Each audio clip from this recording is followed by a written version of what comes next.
మీరు ఈ 3 ఫుడ్ ఐటమ్స్‌ను మీ రోజువారీ డైట్‌లో చేర్చుకుంటే, మీ డ్రై స్కిన్ సమస్యను చాలా వరకు తగ్గించుకోవచ్చు. ఇందులో మొదటి నంబర్‌లో ఉన్న ఫుడ్‌నే అత్యంత ప్రభావవంతమైనదిగా చెప్పవచ్చు. మూడో నంబర్‌లో సీజనల్ ఫ్రూట్స్ వస్తాయి. ముఖ్యంగా కొబ్బరి నీళ్ళు, దానిమ్మ మరియు బొప్పాయి. వీటిలో సహజమైన మంచి కొవ్వులు మరియు విటమిన్లు ఉంటాయి. ఇవి చర్మానికి గ్లో మరియు మాయిశ్చర్‌ను అందించడంలో సహాయపడతాయి. రెండో ఫుడ్ పెరుగు మరియు మజ్జిగ.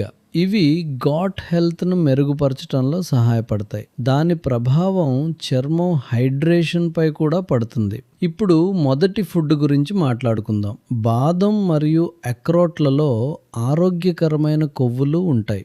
ఇవి చర్మానికి లోపలి నుంచి పోషణ అందించి డ్రైనెస్ను తగ్గించడంలో సహాయపడతాయి. శరీరంలో అవసరమైన పోషకాలు తక్కువగా ఉన్నప్పుడు చర్మం పొడిబారవచ్చు. మీరు స్కిన్ ప్రాబ్లమ్స్ను సహజంగా ఎలా తగ్గించుకోవచ్చో తెలుసుకోవాలనుకుంటే ఇప్పుడే స్కిన్ అని కామెంట్ చేయండి. మీ డిఎంలో ఒక ఫ్రీ గైడ్ లింక్ను పంపిస్తాను.